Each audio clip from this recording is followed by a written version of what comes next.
Hi, this is Jamar. Another video, another vlog, another travel is life for today's video. At ito ang ating ikatlong araw ng National Youth Conference. Ang ating ganap ay Community Exposure.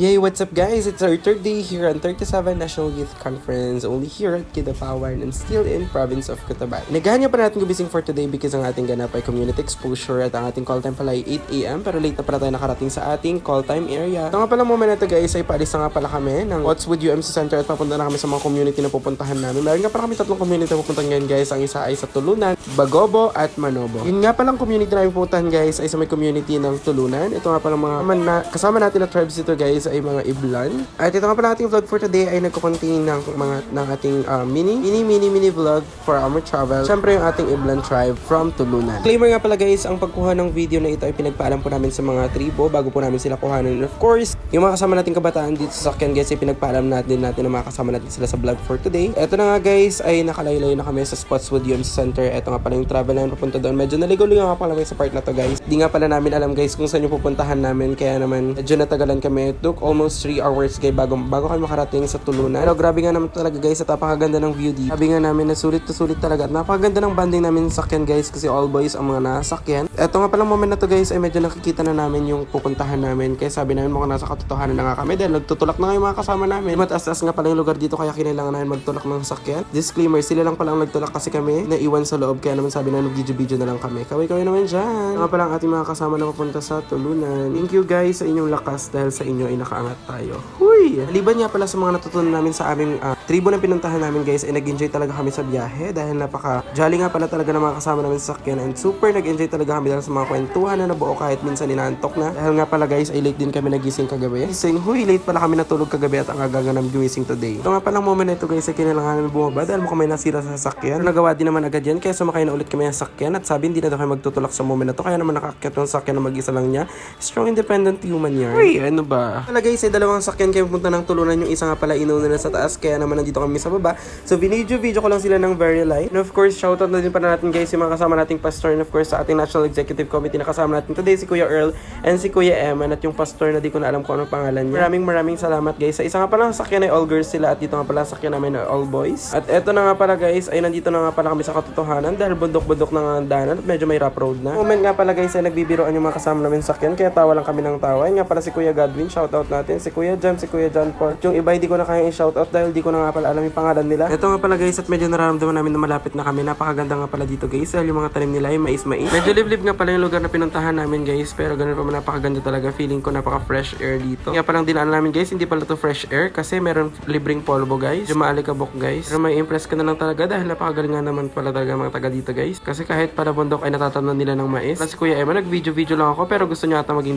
documentaryo dito. Salita nga pala talaga siya pero i-mute muna natin for a while. Sorry na talaga Kuya Eman. Maraming salamat Kuya Eman. Si Kuya Eman po pala ay napakabait. Habang nagta-travel kami guys ay nagkukwento rin siya ng buhay niya at kung paano nga ba yung gagawin namin sa aming pupuntahan. Haba nga pala yung biyahe namin dito guys. Mapasabi ka na lang talaga na parang ang view dito ay parang meron din naman sa Tarlac. Lokano yan. Napakatigas naman ng Tarlac natin guys. It's Tarlac. Charis. Medyo mahaba pa nga yung biyahe namin dito guys at malapit na kami pero napakahirap nga pala ng daan. Alam ko magtutulak na naman nga pala kami sa moment na to pero napakagaling guys. Dahil yung mga kasama ng sakyan dito na KJ at kumakanta nga pala sila ng alive. Super happy nga pala ako guys. So, dito ako sa Tulunan na punta kahit mahaba yung biyahe. Napakaganda naman ng view. Palang moment na to guys habang nag-voice over ako ay paalis na rin pa kami ng Davao. Kaya naman guys medyo maingay pala yung background ko kasi nagliligpit na nga kayo papuntang airport pero kailangan ko tapusin tong vlog na to dahil mag-full storage na naman ako. Kung pa yun ba guys pakinggan nyo naman yung ating kasama habang kumakanta sila.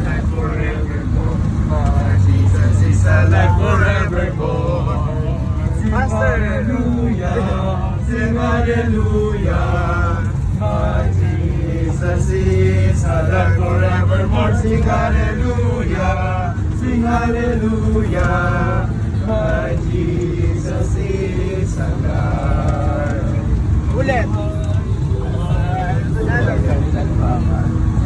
Jesus ay buhay, buhay kailan pa man. Buhay, buhay, buhay.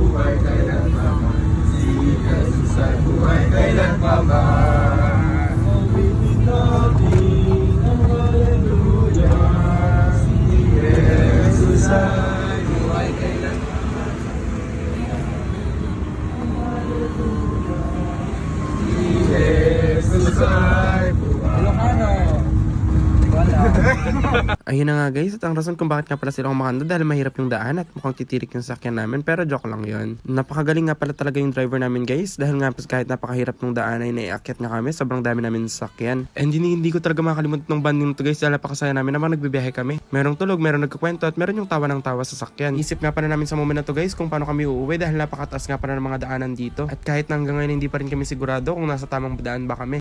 Pero nung natanong nga pala namin tong view na to guys, mapasabi ka na lang talaga na mukhang natatingin namin ang pupuntahan namin. Kaya naman malapit na nga pala kami sa moment na to guys. Unang-una pa lang guys, makikita mo nga pala naman talaga ng mga kontribo nga talaga ang mga nakatira dito dahil yung mga bahay hindi pa ganun ka-modernize. Ganun din yung napakaganda na itong view dito guys, pataas at pagbaba mo sa kanilang community. Mukha nga palang itong area nila guys ay mukhang pinalilibutan ng maraming bundok dahil nandito sila sa kalagitnaan ng bundok guys, at mukhang tinawid nga pala namin dito ay mukhang 4 o mahigit pang bundok. Kaya naman pala medyo natagalan din kami sa pagta-travel guys. Akala ko nga pala ito na yung unang bahay. Dito na rin kami bababa. Parang pagmamahal ko ba? Akala ko nung una siya na pero hindi pa pala. Uy, ano ba yun? Ito na nga guys. At dahil nga pala bawal pa kayo mag-video mula sa mga naming dinatnan. Kaya naman ang video ko muli langit-langit muna at mga kasama ko. At sabi nga nila pala sa part na to guys ay bawal pala mag-video ng kasama mo. Kaya naman katakatawan mo ng video namin sa moment na to guys. Pero nagbibiro lang kami sa moment na to guys. At nagpaalam kami kung pwede ba namin silang kuha ng video. At pumayag naman sila. Kaya naman sa mga susunod na video nakita na yung mga mukha ng mga kasama natin sa pagta-travel na to, at gayon din yung ibang tao dito sa may loob ng kanilang tribo. Sabi nga din pala nila sa amin guys, hindi din naman kami yung unang taong pumisita sa kanila. Dahil nga daw pala araw-araw mayroong bumibisita dito sa kanilang tribo. Kaya naman din rin kami nagtubiling makikipagkwentuhan sa kanila at alamin kung ano nga ba ang kanilang kabuhayan dito. Layunin nga pala guys kung bakit namin ginagawa ito ay bilang isang kabataan. Pang malaman din natin kung ano nga bang kalagayan ng ating mga kamahalak o kapatid ng mga Pilipino tulad ng mga tribong ito. Ano nga bang kanilang kalagayan bilang isang lider na kabataan, kung ano nga bang may tutulong natin para sa kanila. At ang karanasan nga palang itong guys, hindi ko makakalimutan talaga. Dahil kung marinig mo lang ang kanilang kwento ay tunay ngang ma-inspired ka. Marami kang marirealize sa buhay. Mapapasabi kita lang talaga na sa mga pagkakataon ito napakaswerte ko dahil ang buhay ko ay isa ako sa mga nakabisita sa kanilang tribo. Hindi ko na nga rin pala alam kung mauulit pa nga ito, kaya naman sinulit na namin itong pagkakataon na to upang makapikita sa vlog natin. Dahil grabe nga pala talaga guys, napaka-welcoming nila dito at napakabait ng mga kasama nila sa tribo. Gayon din ay napakaganda ng aming naging banding. Kahit sa maikling oras lang ay tunay ngang mapapasabi ka na lang talaga na parang ayaw ko pang umalis sa lugar na to. Dahil dito mo talaga mamahanap ang napakatahimik, payapang buhay. Dito nga pala guys walang internet at wala rin signal ang ating mga cellphone, kaya naman mabubuhay talaga tayo ng payapa. Kaya naman nais din pala natin silang pasalamatan kung sakali mo mapanood nilang vlog na to. Maraming salamat po sa mainit na pagtanggap sa amin dito sa barangay sa Tulunan. Gayon din guys, ay nun palang nag-ask kami sa kanila kung pwede kami magpa-picture o mag-video. Hindi nga pala sila nag-atubiling sagutin kami ng oo naman. Kaya naman papasabi ka na lang talaga na napakabait nila dito. Napaka-welcoming at very accommodating pa. Ako pala si teacher, yung Jaconesang kasama namin at di ko na rin pala talaga alam kung anong pangalan niya. Nakalimutan ko na naman. Yung moment nga pala na to guys ay magpipicture kami sa labas kasi hindi rin mag-picture sa loob, pero di nga pala kami kasya sa hall. Kaya naman sabi namin sa may plaza na lang kami. At nga pala sa mga nakuha na ng ating camera for today, sila nga pala yung mga nakasama na punta dito sa Tulunan guys. Maliban sa mga mabait na nag-accommodate sa atin, mabait din yung mga bisita nila dito guys kasi kasama ko sila. Uy, ano ba yan? Sa moment nga pala talaga guys, pagkatapos namin mag-picture ay nag-ask sila kung pwede ba silang sumayaw. Sobrang bait talaga nila guys at hindi sila KJ kasi sumayaw nga pala talaga sila sa moment na to guys. Gamit yung kanilang instrumento na parang gitara. Sabi ko nga lang pala sa moment na to guys, parang gusto ko rin punta si lola ko dito para makasama nilang sumayaw. Kasi ngayon nakaka-inspired pa talaga sila guys, pati ang kanilang kwento.